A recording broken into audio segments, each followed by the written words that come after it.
Hello and welcome back to the Relegation Zone podcast. This is Country File edition here. Why are we in a park, Alex? My flat gets very hot, right? And I was strolling earlier today and I thought anything to not be in there. And I think we just also thought, the podcast can't get much worse. So true. You know, it's so funny. One of the fan questions, we'll go straight into fan questions. One of the fan questions was about the podcast setup, and someone said, does the sofa recline? Does it fuck? Don't need sofas where we're going, mate. the logs don't. That's so good. Do the logs recline? We have got pillows. You brought pillows, to be fair. We put pillows on the logs, was carrying them through the co-op while we were getting a bit of... When you suggested, should we do it in the park, my first question was, can you just check the audio and check that there's no wind? My second one was, do you want to get a beer as well? Because I've gone proper Essex mode. I've gone like, right, lads in the park at sunset. It's also our first ever live audience for a podcast. Yeah. People strolling by, walking dogs. Yeah, might get a guest on. Yeah, there was a fox a minute ago. Yeah, I literally filmed you filming a fox. I was, again, I'll reiterate, more and more people continue to ask, what on earth is the podcast about? We are testing that question. We're really testing it. The more that I push back and say, it's obviously a football podcast, I still don't get why people don't get that. And now Look at the shirt. There's always something that tenuously binds us, isn't there, to football? It. But yeah, when you're filming a fox and I'm filming you filming a fox, it's hard not to argue it's become a nature documentary. When Alex says to me, "Oh, we'll remember where we put the tripod because of the mound of grass," like, "Oh yeah, that one. Yeah, true. Yeah, that's why." Glad I did a media degree for 3 years to get to this point. But yeah, no, I quite like this. This could be a permanent fixture. Watch this. I said to you just beforehand. Watch this be the podcast that goes viral with all the clips and everything. Yeah. But I like we're already thinking ahead to winter editions. What's feasible? What's not? This isn't feasible at the moment. This is great though, actually. There's a lovely temperature. You were joking that we might end up complaining it's too cold. Yeah. We're literally looking at Canary Wharf, mate. Like, beyond the field, across the river, is Canary Wharf. People, like, say, playing with the dogs. We've got the drinks. The time of recording, we're still 3 hours out from the England game. We're going to get pizzas later. Oh, mate, do you know what the thing is as well? Like, mate, there's a wasp. There was. I think it's okay now. The thing is, mate, I do this without a camera in front of me, like camera and a mic. I mean, even without people around me, I'll just sit in a park chatting to foxes. So this is me and this is going to be like the best Greg content ever. Yeah. Honestly, mate, more people should be doing it. I'm a bit worried that actually we'll put this out and people will sort of jump on the bandwagon. Pod in the park. Pod in the park. Yeah, pod in the park.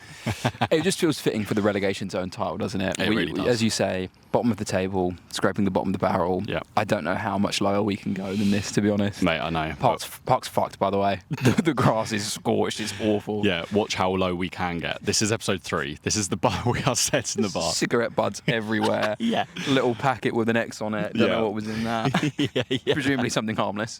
Yeah, I wouldn't know, mate. How's your week been, son? It's been good. Heat aside, it's been good. We were saying, again, at the time of recording, England are playing in a few hours. And just how, it doesn't feel like England are going to play tonight. 100%. I think it might be a bit of the late kickoff. I think as well, for me personally, I just gave so much energy and got so stressed out by the Mexico game. I feel like I've just, burnt out. I've got nothing left. That was just such an amazing game. And I think the Norway game will be, again, we're a football podcast, we're recording this. This will be outdated by the time it comes out. There's a dog doing a shit over there. Thanks, Alex. Keep us updated, please. Back to you in the studio now. Sorry, you're saying. We don't have a studio. What am I saying? You wouldn't get this in the flat. You wouldn't. But yeah, it doesn't feel like England are playing, and I don't know what it is, mate. I've just got so excited by the pod in the park.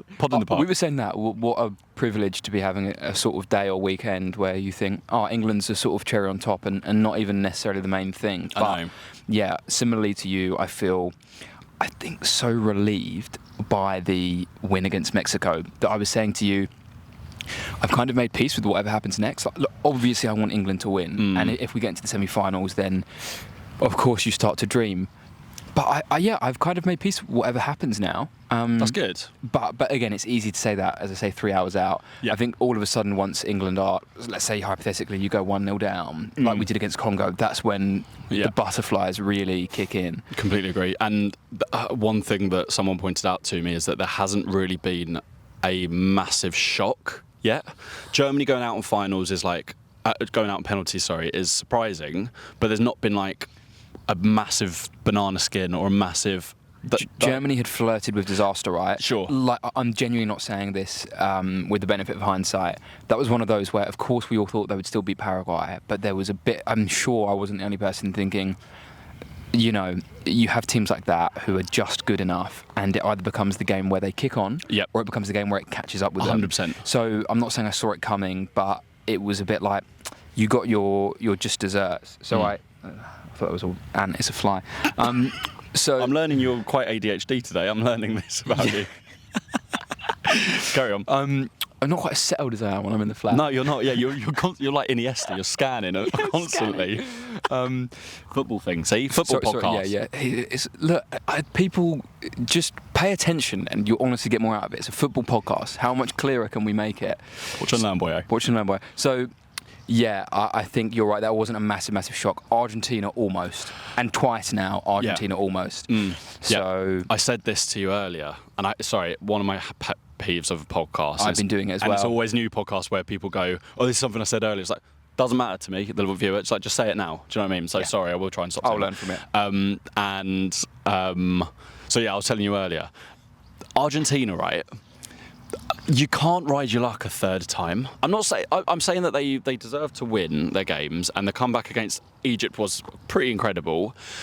I don't think you get to do that. If they go 1-0 down, 2-0 down to Switzerland or get to penalties, I think that's like curtains. Like you can't do it even emotionally. You remember like people saying about Arsenal with the league each year. How many times can you get up and go every time? Yeah, I'm with you. Three close shaves feels one too many. I mean, you look at 2022, Argentina had 2-0 up against Netherlands, and then they blow the lead late on. It's 2-2, but they still win on penalties. Yeah. The final, they blow a 2-0 lead again, but they win it on penalties. The Saudi game, they were 1-0 up. Yeah, they lost the Saudi game at the start. Yeah. But that feels like the most amount of luck you can ride in one tournament. Again, I think England, right, Euro 2024, we had the Slovakia game where Jude saves us. We had the Switzerland game, a team we probably should have been beating. We had to win it on penalty. And it was a good penalty shootout from us. But then come the final, it's like, it did feel like we'd used all of our luck. And it felt like, look, we're going to get exposed by a genuinely good team. And you know, what will happen is by the time we put this podcast out, Argentina will have won the World Cup.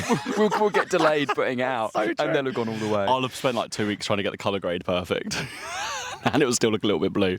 I've got a funny story about that Jude overhead kick. So it was Slovakia, wasn't it? Yeah. I believe it was Vakia, not Venia. Vac, not Veen. And I was at a pub with Simon, Chief Scrapper, he's a goat, and it was a really shit pub, and I will say where it was. It was Elephant and Castle. It was the Elephant. It was the Elephant or the Castle. I can't remember what the pub's called. But it was on like a really bad like screen in the garden. The Guinness was terrible as well. You know when you get like quite clearly get the first Guinness of the day, and the pipe, it's been in the pipes and all that. It wasn't great. Anyway, we watched that game, and me and Simon, we were slagging the team off because we were like, we cannot possibly. And then Simon's phone goes off, and he goes, "My missus just texted me."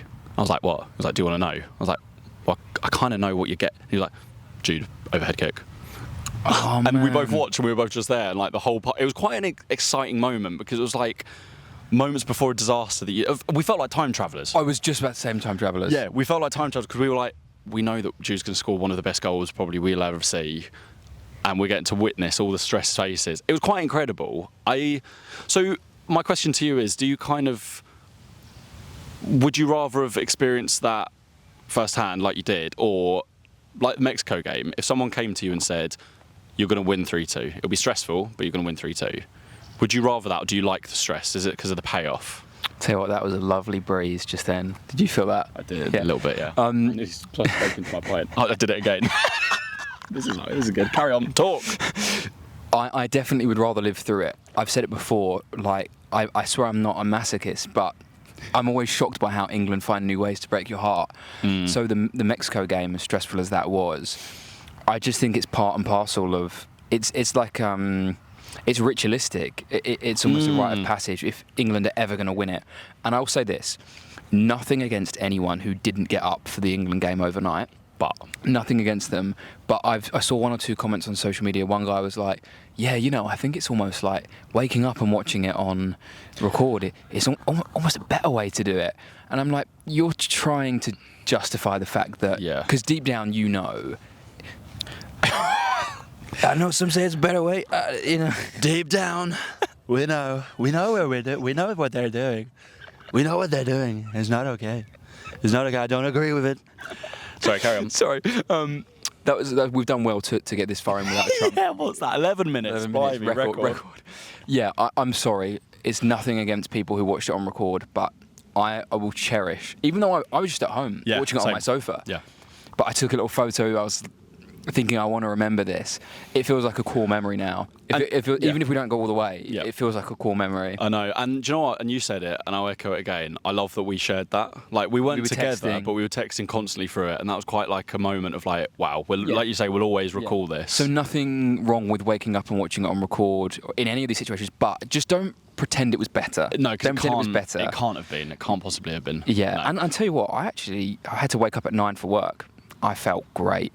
I didn't even have like a sleep hangover. Do you know what the thing is as well? I was gearing myself up the whole night. Not gearing myself up. I was getting ready for like the kickoff. It was meant to be 1. It was a 2. Whatever. Yeah. And like I had to get a grip of myself at like, because I was at 9:30. I was like, I probably need to get some kip now. I was like, Greg, mate, you do 6 a.m. finishes. You go out and you get back when it's like.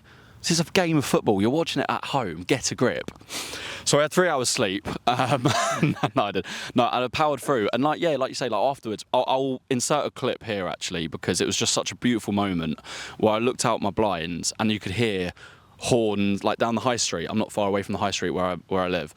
All the horns, people chanting on their walk home, people in their like bedrooms, bathroom, like people talk, and it's like we won the World Cup. Yeah. Like that feeling was like we'll never have that of like a 1 a.m. 2 a.m. But to go back to your original point, I will.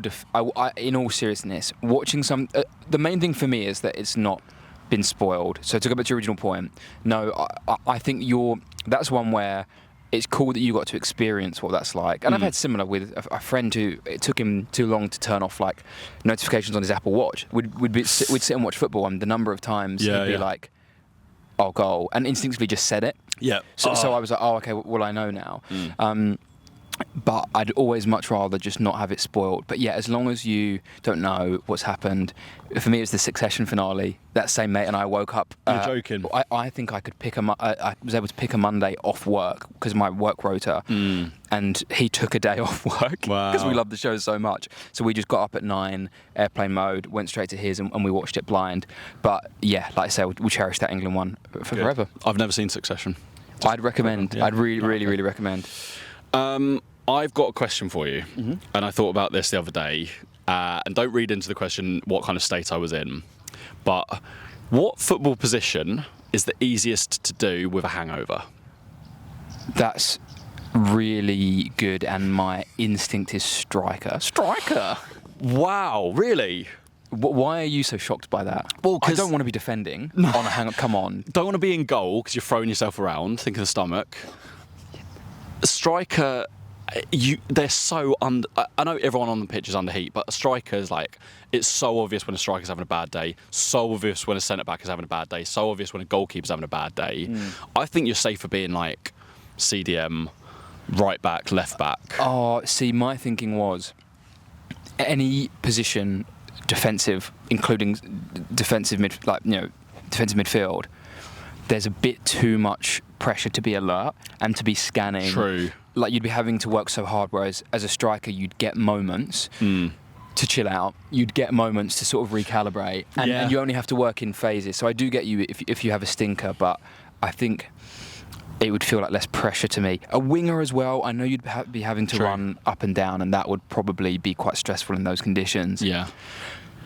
But I just think an attacking position is maybe you can pick your moments a bit more. Maybe, yeah. I was thinking with like a right back or a left back, you could, instead of like running up and down, you can like, I'm tucking in, I'm being compact. That's fair. Maybe, but at least your focus is just on one thing as well. Whereas again, I think if you're central defensive midfield or central midfield in general, I think you're probably having to be aware of a few too many things. True. Yeah. Yeah, to your point with striker as well, you can have like 3 touches in a game, but if all of them are goal, That's a hat trick. Yeah, Do you know what I mean? I just think I'd back myself more. Sorry, just to point out the obvious. Score 3 goals is a hat trick. Well, thanks, Greg. Yeah. Football podcast. Carry on. It is a football podcast. You learn stuff. If you watch the Relegation Zone, you learn stuff. Someone messaged this week and said, I've learned quite a lot of big words watching your podcast. Odious, turgid. It's quite a highbrow podcast. And I thought, if you thought that before, yeah, how high is the brow?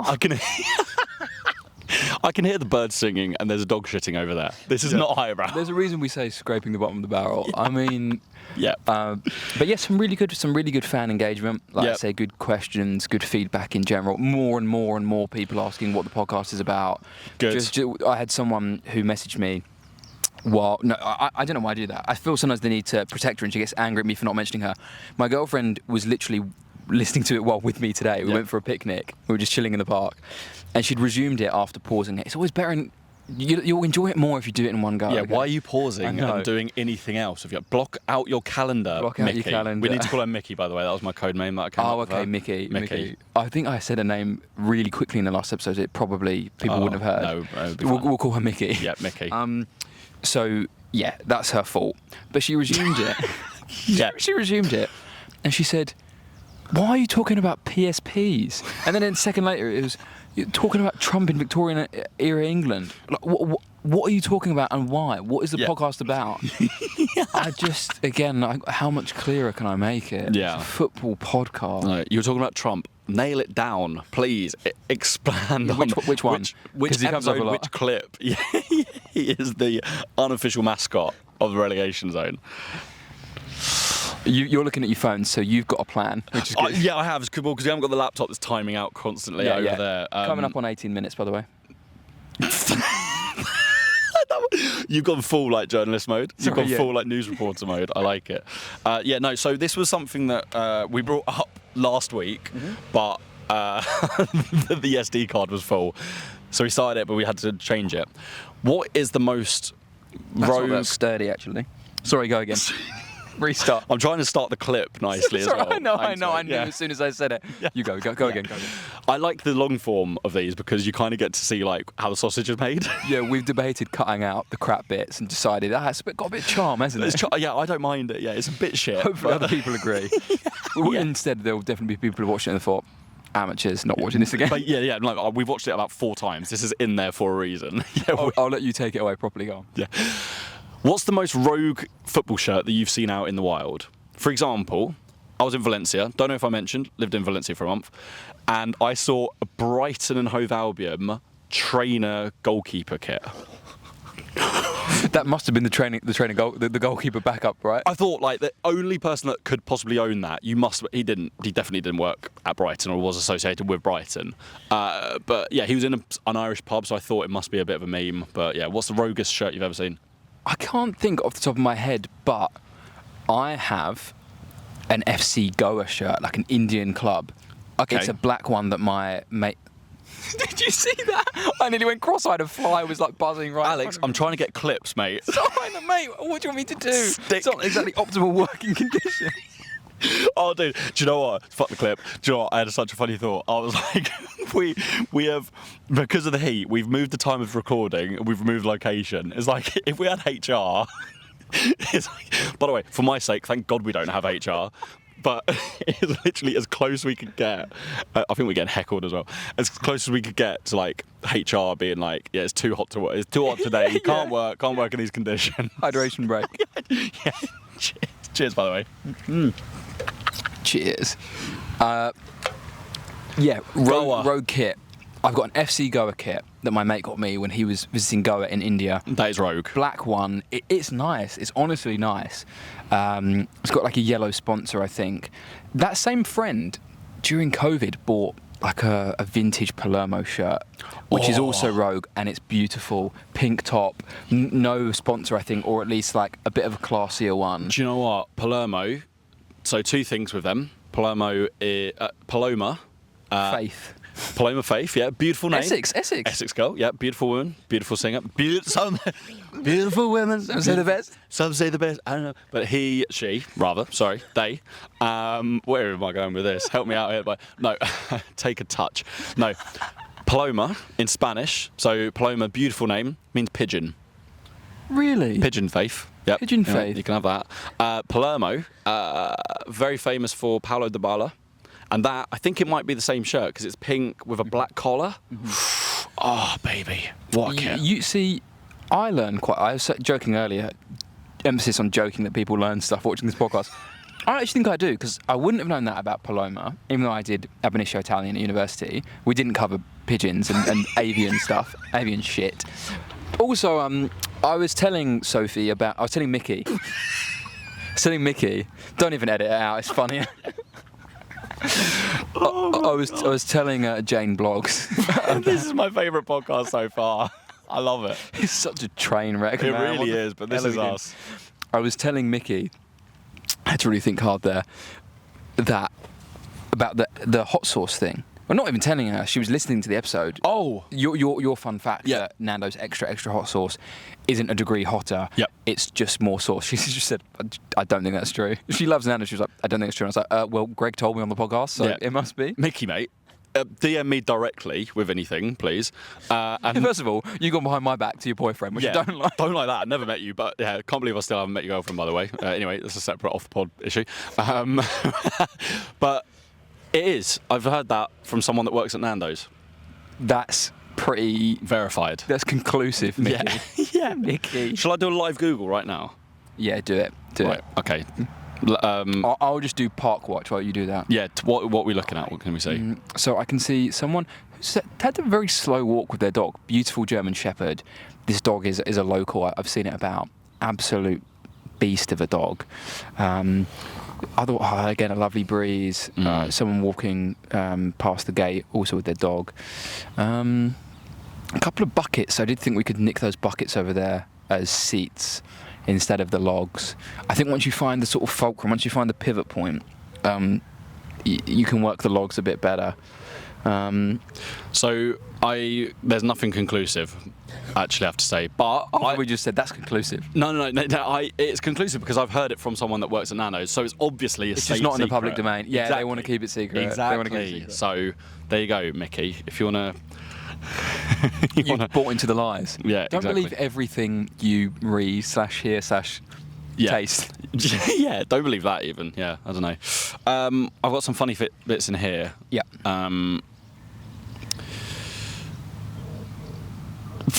Sorry. Do you find it weird that we refer to fans of international football as fans? Like England fans, Brazil fans? Yeah, you're just a citizen. You're just English, right? Yeah. Can you be a fan of a country if you're not a citizen of them? We've kind of had this talk, I think. Some people actually knock me for it, which I do get. We do a segment here called Performer of the Week. You might have seen it. You probably have. If you've gotten this far, you've definitely watched the previous episodes. God bless you, and you've seen Performer of the Week. Cheers. But having lived in Germany, I was about to say for a year, I actually split my year abroad at university where I studied German between Germany and Austria. But I guess in general, even before living there, I just have such a soft spot for Germany. So, I mean, we've discussed Mein Kampf on the... I'm joking, I'm absolutely doing a Hitler joking. pilgrimage. I've actually been to Eagle's Nest. What is that? I don't know that. It was like I don't even know if it's meant to be a secret hideaway, but it was like a residence that Hitler had in Like a Germany. DJ residence. He was at O Beach for 6 months. Yeah, we again, my family spent a lot of time in Austria. Again, anything I say just doesn't help my case, does it? It's brilliant. Once when I was younger, we drove across the border to Germany and just did a day. You go up this, I think it's like a golden elevator. You go to the top, and yeah, you can just walk around. It is where Hitler had a residence. And I can't even. I was thinking about a joke, and I probably shouldn't actually joke about it. Let's be real. Go on. We've already established that my boss, who I love, by the way, great guy, genuinely, I really love him, but he listens to the podcast, so I promise, Joel, that's also a code name, that I will stop talking about this stuff. I promise, eventually. I'm going to help you out here. Why is Joel a code name for him? Yeah, actually, people already know I work on the sports desk at The Independent. They can probably find out. with a quick Google. Quick LinkedIn check. Just in case he wants distance from me, basically, Yeah. given what I'm talking about. Yeah. But yeah, no, I'm gonna nip that in the bud. Yeah, Let's I thought you were park about to go back. Let's Anyway, park sorry, that, as I was saying. I think having lived in Germany and in generally just spent a lot of time speaking the language, visiting the country, living in the country, I have a soft spot for it, and Sure. I love the national team. Yep. So again, some people will probably be like, it's a bit performative, but I genuinely love that team. What can I say? In the same way that I have a bit of soft spot for the Austria team. So in that way, I think, yeah, you can be a fan, but I think can that fandom ever like come above being a citizen of England and supporting England? Not for me personally. For me personally. Yeah, that's fair. I get that. Like, you want to see them do well, but if it came to England, Germany in a final, semi-final. This also touches on a question I've been meaning to ask you for ages, which is who do you support when England get knocked out of a major tournament? So, really good question. I don't really. At that point, I disconnect massively, which makes it a more enjoyable product, I think, for me. Okay. Not to say I don't want to see England go to a final and win. That obviously is a more enjoyable element. But I do have a soft spot for Argentina. That's more of a recent thing. But I just also like just Messi, the kits, the vibe. During my time in Valencia counter for any rotters. Live there for a while. Any scrappers listening, add that to your bingo card. I met with some lovely Argentinian people that were really good vibe. You'll like this. So I was chatting to an Argentinian girl, and obviously I had a couple of beers, and she speaks very, very good English, but I got so relaxed and we were talking about football, and she asked about like how I was as a player when I was playing, and I said to her, I was like, the way I describe it, because I'm quite tall, but I was very quick on the wing, and I was good at crossing. Like do you know the phrase, I could put it on a sixpence? Of course. Yeah. She doesn't know the phrase, course. but I tried to explain what the phrase I could put it on a sixpence means. I could probably say that to a 22-year-old English person, and they'd be like, what's a sixpence? What are you talking about? Get away from me, old man. Firstly, I don't know if I felt I was like, my groin was aching there from having to balance the log. Just a bit of colour on the surroundings, a van rattling by. No, you touched on something there, and this will probably be the last one because we're running out of recording time. Yeah, go. I really get someone again who has learned another language. I think I try to be as sensitive as possible when someone is speaking my language and clearly isn't an expert. I get frustrated when people speak really quickly. Don't get me wrong, some people they'll be able to catch on to that if their language is really good. But more specifically, when people use phrases that you're obviously not going to understand. Yeah, I know. And at least you sort of prefaced it with like, do you know the phrase? But when I just hear people say stuff and I'm thinking, that person's not going to get that. Yeah, totally. I've got a couple more would you rathers for you, Greg. Dude, they have been getting better and better. Oh, I'm actually quite annoyed you've said that because I think these are the worst. All right, anyway, that's good. Breaking the fourth wall. No, the other ones have been a bit more outlandish. These ones are a bit tamer, but they were the only. I was about to make an excuse. They're the only ones I could think of. Hit me. Would you rather? Wow, off the bonds as well. You're not even having to look at notes. Oh yeah. Probably because they are quite These simple. are shit. First one is: would you rather every time you played a game of FIFA, it's one less game of football you can watch for the rest of your life, or every time you watch a game of football, it's one less game of FIFA you can play for the rest of your life? Wow, that's interesting. 'Cause anyone that knows me knows that I very, very busy during the week, but when I get a chance to have like a couple of hours on FIFA, I will smash the living daylights out of it. Yeah, see, this question was very much aimed at you and like 13-year-old boys. Yeah, me and the lads. Exactly. There's nothing like going and watching an actual football game. That's the problem. And the amount of FIFA games you get through, obviously I'm older now, I've got responsibilities, so I can't game as much as I want to. But yeah, say you get through like half a season of games. No, man, I love going to the football because it's the whole ritual, right? It's like going to. I was explaining to someone recently, football in England, kickoff time can be 12 o'clock, 4:30, 3:30, 10 p.m, 8 p.m. You're in the pub 5 hours before, like without fail. Like I've seen people on away days from Sunderland down to London at 6 a.m. with cans on the train, and I'm like, that is our culture. That is football, and it's fun. That's why I love like going to the game, and it's afterwards as well. Like even if you win, lose, draw, whatever. When Spurs won the Europa League final, I was so gutted it was on a Wednesday because it's like it was just such an amazing vibe. And yeah, like you said earlier, like the stress of it, it's just all the adrenaline, all the passion. Also, imagine this. Imagine you thought you're in this hypothetical world and you think, I'll play one more game of FIFA just as a sort of goodbye. Sure. And then fast forward like 60 years and England are in the World Cup final and you've used that game. Dude. You can't watch it. Yeah, no. I've got another would you rather. So, would you rather miss a penalty for your nation that results in you getting knocked out of a World Cup, Okay. or be a goalkeeper who commits an error that results in your nation getting knocked out of the World Cup? Oh my God. That's so hard. See, I've got a funny story about this because I actually was a goalkeeper. no. During secondary school, we had a competition to get tickets to go and see the 2012 Olympic Stadium and go up the big red thing and hang out with the mascots and meet an Olympian as well. And to win the tickets, it was like a football tournament. And we got to the semi-final and it went to a penalty shootout. And I skied my penalty so badly that it happened, I think sort of 3-4 years afterwards. Mainly my mates would be like, remember when you skied that penalty? Because it was quite impressive. The run-up was, I remember it, the run-up was terribly long. I put it over not only the goal, not only the goalkeeper, but the fence behind the goal. But my mate, just before I took the kick, said, unnecessarily, he said, do it for your country. And that threw me off a bit, because I remember it enough. And that threw me off, and I just like wellied it, I think. Leant back, yeah. He's rattled you. I'm not saying that Southgate and I share some similar life experiences. You also do both coach football. There's probably more than you think. Yeah, this is probably why I resent him. I see a lot of myself in him. But no, I think there's more spotlight. Well, actually, I was supposed to say there's more spotlight on you if you're a goalkeeper. Think about the Rob Green one versus the Southgate one. But then the Rob Green one didn't get us eliminated from a tournament. It was opening game. True. And yeah, exactly. There's more parameters for the other lads have got to fix this.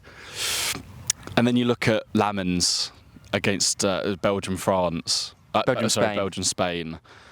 I felt really bad for him, man. I felt really bad. Like coming up, like as a goalkeeper on the bench, you're like 200 million times out of you are just like, chill him, not going to be used here.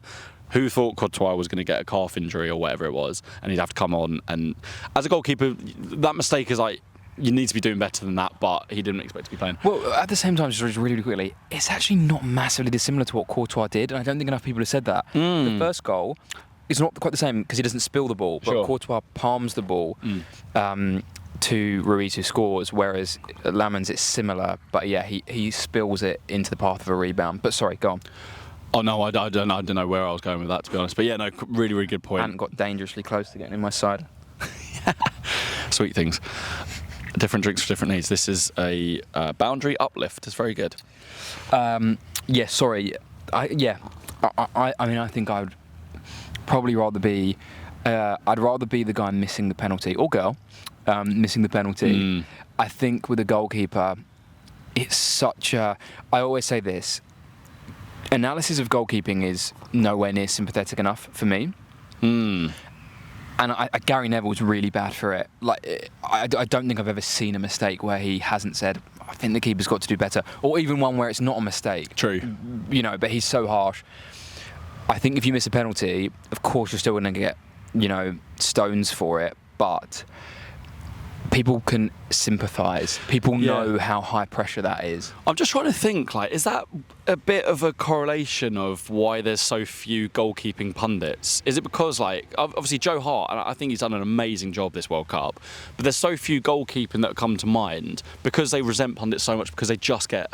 That no one ever says, maybe they do, okay, they say like, oh, great save from the keeper, he's had a good game, but when they get lambasted for a mistake, everyone just goes in, and like you say, like Gary Neville, okay, brilliant right back in his day, whatever, but goalkeeper's got to do better. It's like, sometimes it's like, how? What can you possibly do? Especially the pace of the ball with strikers now, and like the athleticism and everything, the how the ball travels. And we've already said about this World Cup, like the ball is weird.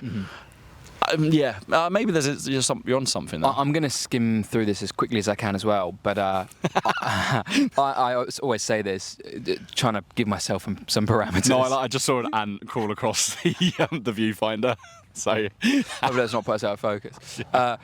So that would be the lens, wouldn't it? I know nothing about cameras. you're right, mate. It's fine. I wasn't gonna.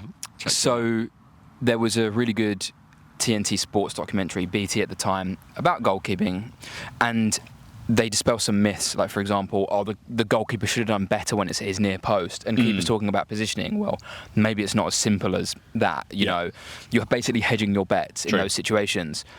But Rob Green was one of the guys. His hands messed up, by the way. Yeah, you like him, don't you? I'm a West Ham fan. We know I'm covered in soft spots. I've got a soft spot for Rob Green. My dad was a goalkeeper. My brother's a goalkeeper, and we support West Ham. So Rob Green was very much sort of, we were his demographic. I interviewed him before that documentary. Yep. And he actually, in the documentary, speaks about his worst moment, and he doesn't say the game against USA and the mistake. And I kind of spent the interview working up to this question because he must get it all the time. But I said, out of interest, why didn't you say that error? And he said, honestly, I just didn't think it was that big of a deal. I knew I'd made a mistake, but what else can you do other than move forward in the game? No one really remembers. He made a great save in the second half, a really, really good save. And yeah, he said that Capello told him before the next game, "I'm really sorry, Rob. It's just too big of a mistake." And Rob said, "Well, I disagree, but obviously it's your decision." Yeah. And that was that. I just thought that was really interesting. Wow. So he obviously doesn't lose too much sleep over it. Although he also said he did therapy for a while, and I'm not saying it's specific to that accident, but it's funny. He said, "I used to view my problems as like a massive ball because that is what I'm used to dealing with in my profession, right?" Okay. And he was like, the bigger my problems were, the bigger the ball would get. I was thinking that'd be easier to save, Rob. I think the ball should be getting smaller. yeah. Surely the ball gets smaller. Yeah, the ball gets smaller, so it's harder to control. No. Okay. But yeah, the other thing I asked Rob Green. I'm phrasing it like that in case we decide to clip this up. I interviewed Rob Green once, and I asked him, what if Lampard's ghost goal against Germany had stood? Because I'm not saying we would have won that game, but it was a young Germany team. At that point, we would have come from 2-0 down to 2-2 in the space of a few minutes. I just asked Rob, do you think... I say Rob, we're good mates. Robbo. Yeah, Robbo. Greenie. I just said, do you not think maybe momentum would have been on our side and they could have crumbled, even though I don't think it would have happened? And he was like, people have asked me that before. There's just no chance. He's like, they were so much better than us. Yeah. They battered us, and he is right. You go back and watch highlights of that game or an extended version of highlights, and they really were all over us. But I had to ask him while I had him there. Great work, mate. Great work, mate. Yeah, thanks, mate. 100%. That's really interesting. I just wanted to ask, right, and this is something. No, I'm not going to say it.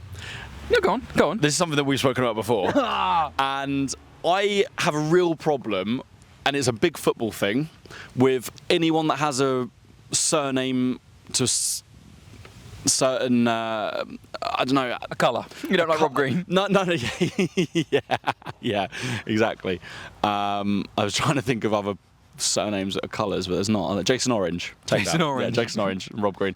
No, I hate, and it's a real football thing, I cannot stand it, nicknames that are literally just someone's surname with the Y on the end. Oh, yeah.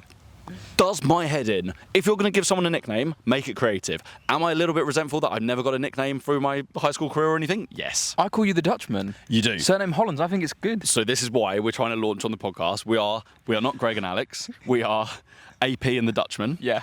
From now on, okay, comment that below, just so we know that you made it this far. But I can't stand when it's Greenie, Patchy, Clarkey. My real issue with this is the England men's cricket team. They're really bad for it. Okay. They do it all the time to each other when there's absolutely no need. But the one exception is Zach Crawley. His nickname is Creepy. Brilliant. Creepy Crawley. That's the only one, but it still doesn't tip the balance back in their favour. It's good gear. That's good gear. That's what I want from a nickname. I want absolute, yes, exactly. Yeah. I want things like Sniper's Nightmare because he's got a bit of a limp. Yeah. I want Lighthouse because the light's on and no one's in. I want things like this. I don't want, his name's Patchy Like, Yeah. why? Oh, his name's Craig Patch. Ridiculous. Yeah. Useless. I'm with you.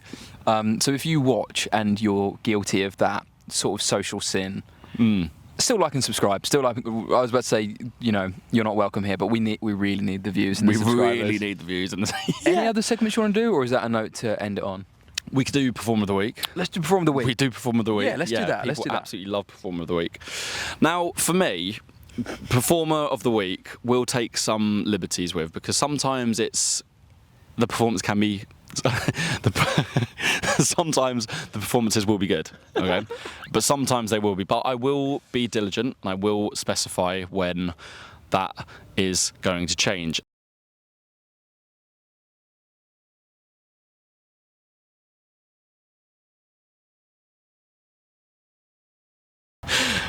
Right, I know that I saw this and I had a glimpse into my own future, because that is me on your sofa, World Cup 50-56. You've moved in with Mickey, and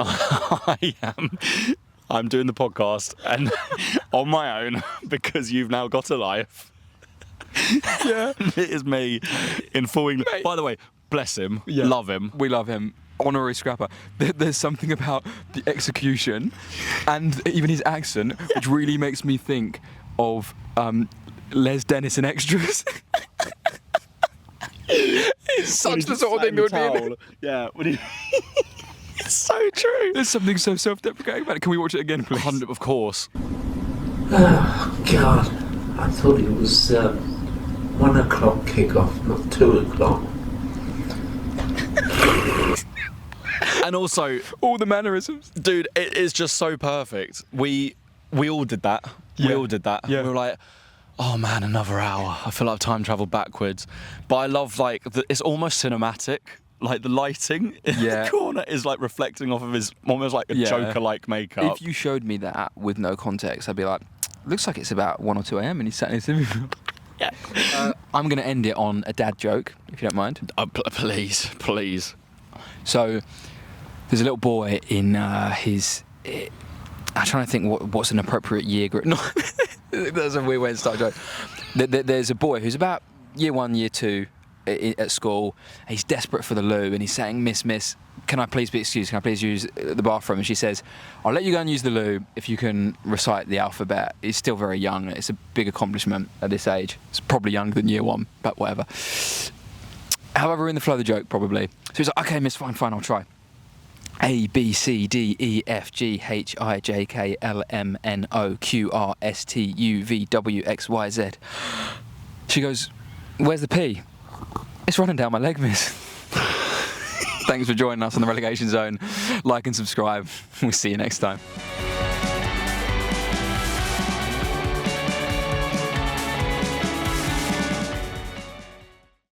I've got some I think I just swallowed a bug. Oh no.